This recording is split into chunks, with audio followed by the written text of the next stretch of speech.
إن الحمد لله نحمده ونستعينه ونستغفره ونستهديه ونتوب إليه ونعوذ بالله من شرور أنفسنا ومن سيئات أعمالنا وأشهد أن لا إله إلا الله وحده لا شريك له وأشهد أن محمدا عبده ورسوله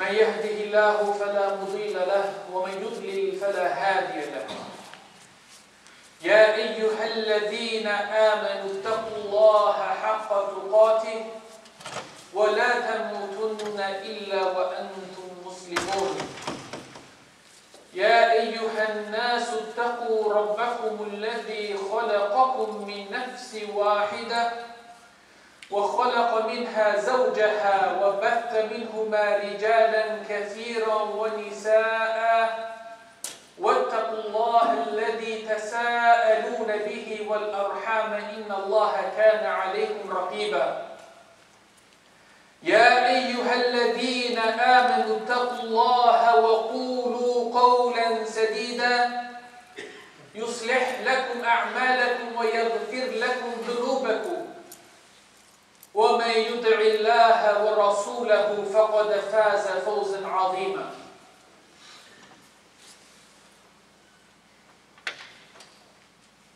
We begin with the best of beginnings, and that is beginning with the name of Allah, praising Him and thanking Him, also seeking Allah's guidance, His protection, His help. Furthermore, turning to Allah, seeking forgiveness, and that He accept our repentance.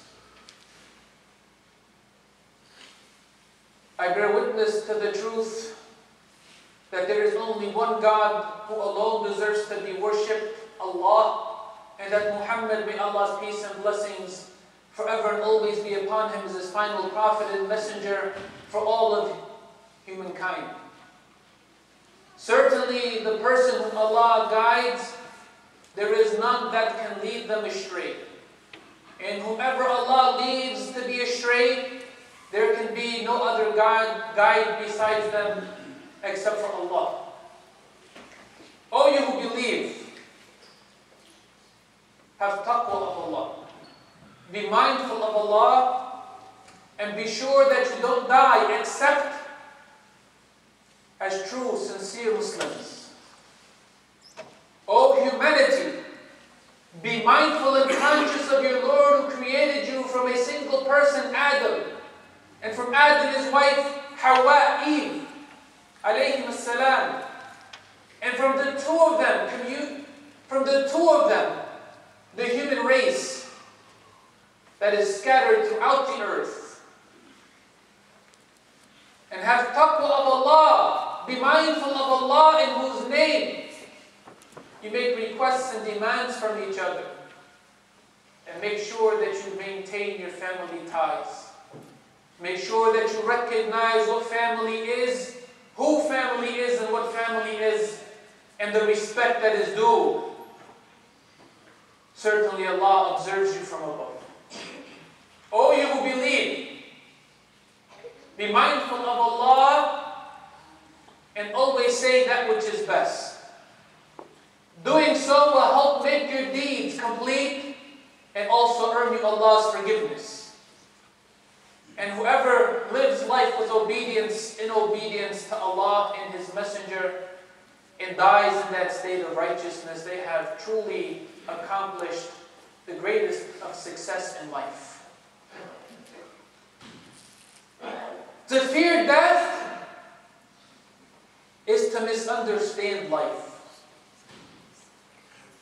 Such an appropriate quote, such an appropriate reminder from our church next door. Such a timely and appropriate reminder for us,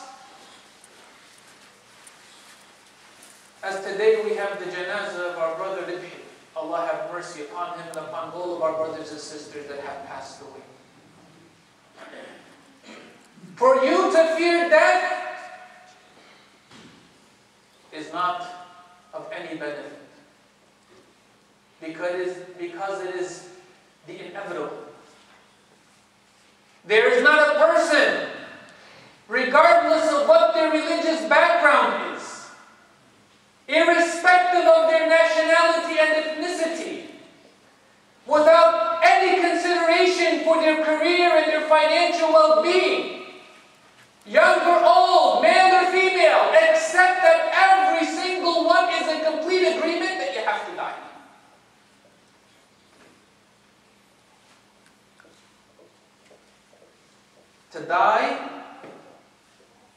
is necessary if you're going to be born. There's not a thing that is born except that it will die. There's not a thing that comes into being that has a beginning except that it will have to have an end. So to worry about death and to fear death, on the contrary, we are as believers taught to embrace it and to prepare for that ultimate truth. In the Arabic, there's a wonderful statement that says, تعددت الأسباب والموت واحد. That death is one, but yet there are many reasons for it.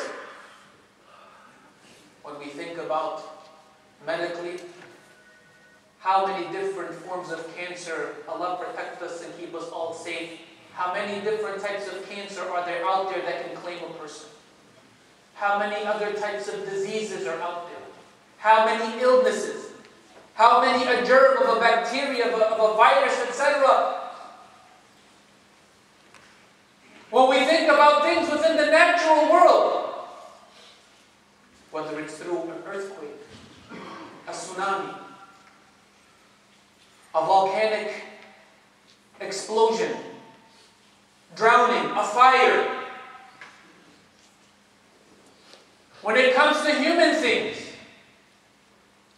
to be killed, to be murdered, to be poisoned, to be tortured to death.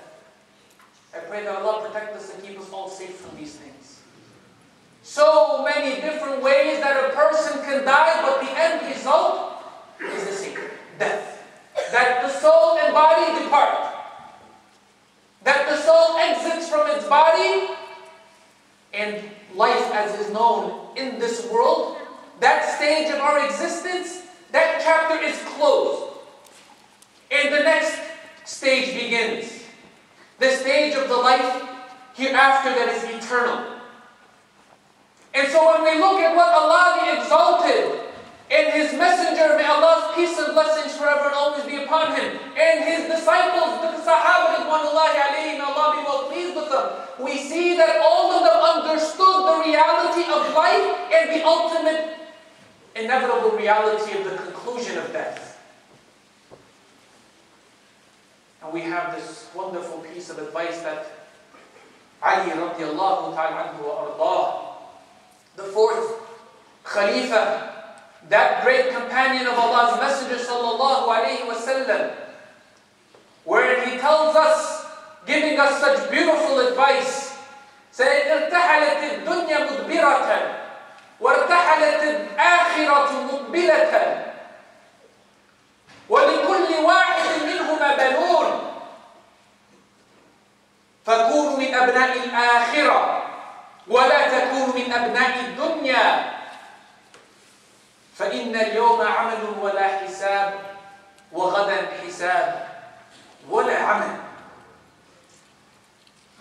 He said that the dunya, it's leaving, it's behind you. The akhirah, the life hereafter, it's coming towards you. And both of these, the worldly life and the life hereafter, have their children that they're going to claim. They're going to have their family members that they're going to claim. Those who are going to inherit worldly things, and those who are going to inherit eternal life hereafter in paradise. And he says, telling us, be from those that are going to inherit the hereafter. Because right now, there's actions without any accountability. But after death, there's going to be accountability without any actions.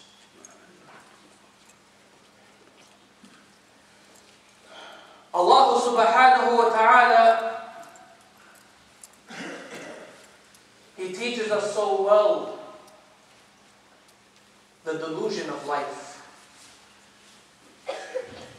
All of the different things that in this world grab at our attention and seek to divert us from living a proper balanced life of equilibrium, recognizing our relationship with Allah as well as our role within this world. There are so many things that seek to pull us away. Although the middle course, the path of equilibrium, the straight path is given both rationally and logically the easiest and the best, but yet so many things are there trying to pull us to the right and to the left. Allah the Exalted tells us, saying, أَلْهَاكُمُ التَّكَاثُرُ. التَّكَاثُرُ. This competition of seeking to outdo each other and having more, it has diverted you, it has distracted you, it has led you astray. Everyone wanting to outdo the other in something or the other. And unfortunately, the majority of the times, it has very little to do with those things that are truly correct, things that are pleasing to Allah, of Iman and Amal Salih. Unfortunately, what Allah is reprimanding here, what He is condemning, is those things that in no way bring you nearer to Allah, nor do they in any way make you dearer to Allah, nor do they in any way increase your status with Allah, nor do they really in any way help you to have a more secure place in paradise in the hereafter with Allah, but rather they are of these worldly things that according to Allah really don't mean much at all. SubhanAllah, people may have lived a full life, and there are too many that are unfortunate such that they may never wake up out of it. That they may die, in essence, almost worshipping materialism, worshipping things of this world. That if Allah Azza wa Jal blesses them with this much, they want twice that. That if they have that, they want that and more. Houses, cars, jewelry, furniture, vacation, income, and the list goes on and on and on. As the Prophet ﷺ tells us, that's authentically narrated in Bukhari, لو كان لابن آدم واديا من ذهب لتمنى به واديا ثاني. That if the son of Adam, we human beings, were to have a whole valley of gold, that we would have wanted to have a second valley of gold. And then he continued to say, if we were to be given 2 valleys of gold by Allah, that still wouldn't suffice us, but we want to make sure we can have a third. And the Prophet ﷺ made it clear that there is nothing that is going to satisfy us, that is going to fill our eyes and fill the craving that's in our eyes and in our chest, except for the dirt that's in the ground when we die. It's never enough. And even though the reminder of death should be something that calls us back to reality, perhaps far and few are those that it does serve its purpose. As Allah says, حَتَّى زُرْتُمُ الْمَقَابِرِ, that you're going to continue in this way until you have that opportunity to be reminded by death that there's this janazah, that you go and you go to the funeral and you see the person prayed on, and then you go to the cemetery and you see them buried in the ground. That for some people that's a wake-up call. For some people that wakes them up saying, hold on a second, let me slow down a little bit. Because it's not all about dunya, because this person, all that they're taking with them in the ground are their shrouds. Nobody takes their houses, nobody takes their cars, nobody takes their jewelry, nobody takes what's in their bank account, nobody takes their property, nobody takes their degrees, nobody takes any of that with them into the ground. But unfortunately for some, that reading of حَتَّى زُرْتُمُ الْمَقَابِرِ is not that when they visit the grave while they're alive, but when they die.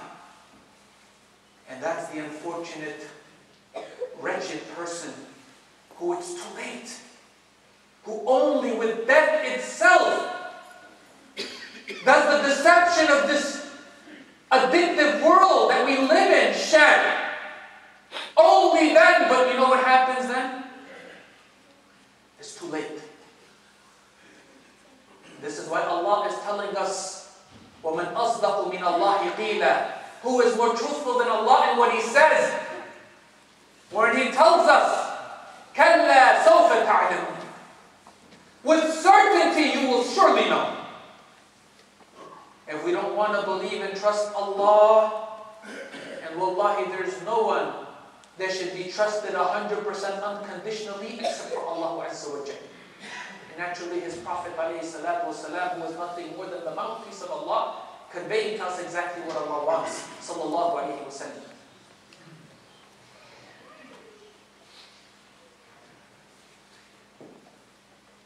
This is why we see Ibn Mas'ud radiallahu ta'ala anhu telling us that Rasulullah alayhi salatu wasalam said, مَا لِي وَلِلدُّنْيَا مَا لِي وَلِلدُّنْيا ما أنا في الدنيا إلا كراكب استظل تحت الشجرة ثم راح وتركها. Subhanallah. If this is our role model, Rasulullah sallallahu alayhi wa sallam, listen to what he says in amazement. What does the dunya mean to me? What is the dunya for me? Belittling it, putting it in its proper place. And then he says, the likeness of me with regards to the life of this world is nothing more than a person who is like a traveler, who goes to rest under the shade of a tree. And then he gets up and leaves. That's what this life is. It is temporary. No matter how long you sit within the shade of that tree, you're going to have to get up and leave. Even if you live to be 100 years old in this world, you're going to have to get up and leave. Allah did not mean for this life to be eternal. Ahibba, let's remember that the life of this world was meant to be the test. It was meant to be that temporary time period on earth for Allah to truly see, so that on Judgment Day, everyone will be their own witness for and or against themselves, whether or not they truly believed and lived righteously, such that Allah Azza wa Jalla will reward them and bless them with the best of what's in paradise, or to be from those who have doomed themselves.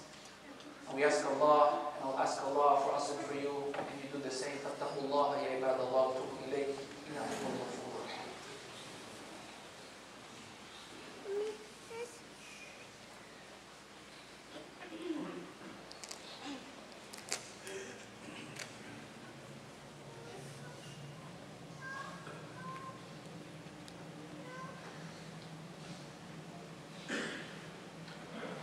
Bismillah, walhamdulillah, wassalatu wassalamu ala rasulillah.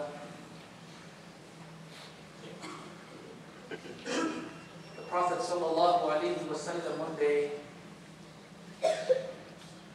he grabbed Abdullah ibn Umar radiallahu ta'ala by his shoulder. He put his hand on his shoulder and he said to him some words of advice, preaching what he himself sallallahu alayhi wa sallam practices.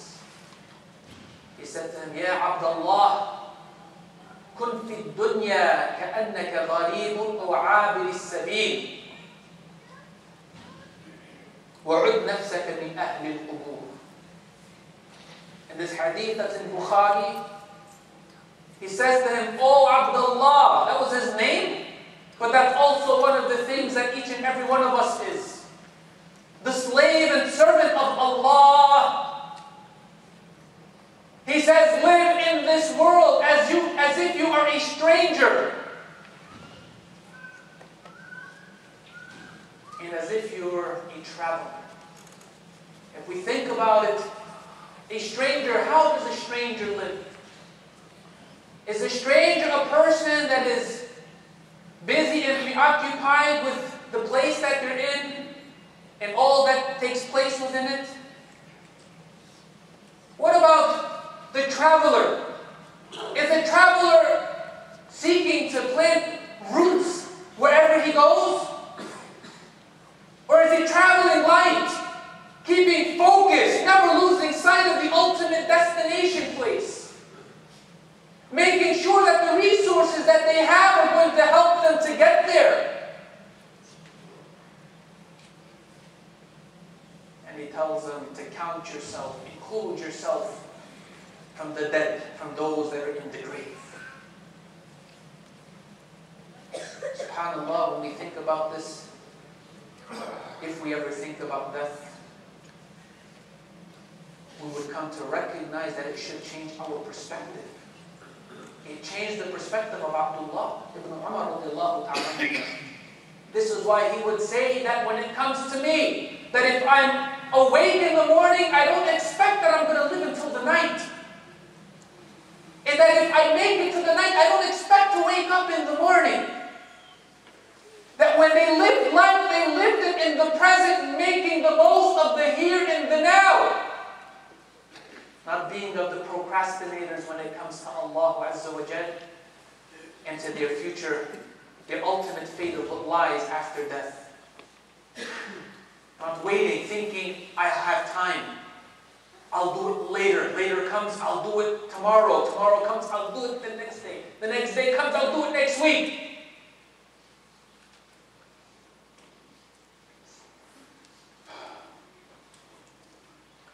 We have Rasulullah alayhi salatu wasalam commanding us, saying, أَكْثِرُوا مِنْ هَذِهِ اللَّذَّاتِ وَمِنْ هَذِهِ اللَّذَّاتِ.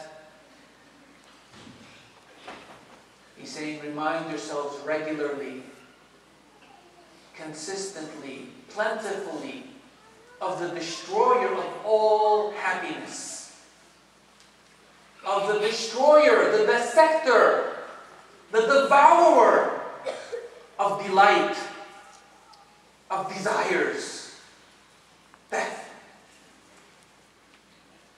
When you think about it, much of the sweetness of the things that otherwise preoccupy us, they become bitter. And again, Ahibbah, what is mentioned is to kind of keep us in balance, because most of us are to one degree. To one degree, and that is dunya. Think of it. But understand that this is your jihad.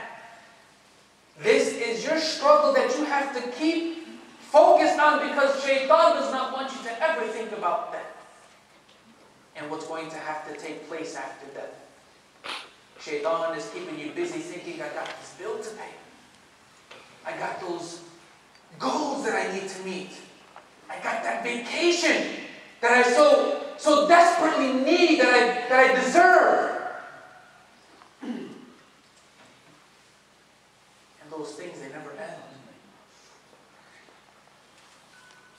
And we ended with what Allah subhanahu wa ta'ala tells us when He says, Jalla wa ala, كل نفس ذائقة الموت وإنما توفون أجوركم يوم القيامة فمن زحزح عن النار وأدخل الجنة فقد فاز وما الحياة الدنيا إلا متاع الغرور.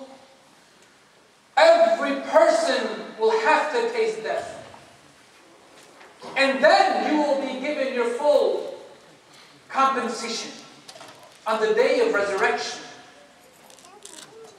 So the person that is spared from the fire of hell and is entered into the gardens of paradise, they are the winners. And the life of this world is nothing more than enjoyment and delusion. Allahumma salli wa sallim wa barak ala abdika al-Mustafa. Allahumma salli wa sallim wa barak alayhi وارض عنه وعن صحابته الكرام أجمعين وعن آل بيتهم الطيبين الطاهرين وعن جميع من تمسك بسنته إلى يوم الدين. Ya Allah, we ask you that you give us the best of this world and paradise in the hereafter. That you protect us from all that is harmful in this world and from being punished in the hereafter. Ya Allah, we ask you to remove what blinds our eyes so that we can see.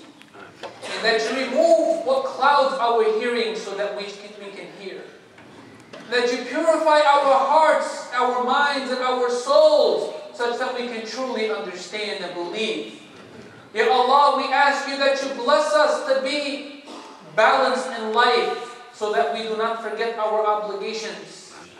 Ya Allah, we ask you that you plant our feet firmly upon the ground, up until the time that you take our souls. Ya Allah, we ask you that you forgive us for our shortcomings and our mistakes. Ya Allah, we ask you that out of your mercy and your blessings, that you return us back to you quickly, firmly, and most beautifully. Ya Allah, we ask you that you guide those of us that are astray. Ya Allah, we ask you that you guide those who are misled. Ya Allah, and we ask you that you also have mercy upon our brothers and sisters that have passed away. Ya Allah, have mercy upon our brother Ribhi Sulaiman, and also our brother Nazif's mother. Ya Allah, have mercy upon them and upon all of them, and have mercy upon them and forgive them. Ya Allah, accept from them all their good deeds that they have done and erase their sins. Ya Allah, bless them with paradise in the hereafter, and protect them from being punished in the grave and from being punished in the fire of hell. Ya Allah, we ask you that you bless with health those of our brothers and sisters, young and old alike, that are sick and that are ill. Ya Allah, we ask you that you bless with health those of our brothers and sisters and those of humanity that are struggling and striving and that are hurting. Those that are seeking peace within the lands, and those that are suffering from different afflictions. Ya Allah, we also ask you that you bring your aid to those that are distressed. Ya Allah, provide for those of them that are seeking to take care of their families and their needs. Ya Allah, help them to have halal means by which to take care of themselves and their families.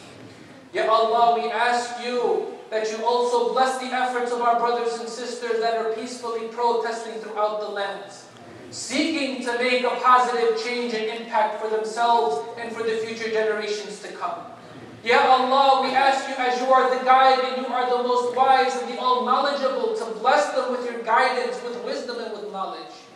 Give them the success that is needed to bring about a lasting positive change. Ya Allah, we ask you that you do that for those of them that are there and for all that are in positions of leadership. Ya Allah, answer for us our prayers. Have mercy upon us and forgive us. Allahumma ameen. Subhana rabbika rabbil izzati amma yasifun. Wa salamun ala al-mursaleen. Walhamdulillahi rabbil alameen.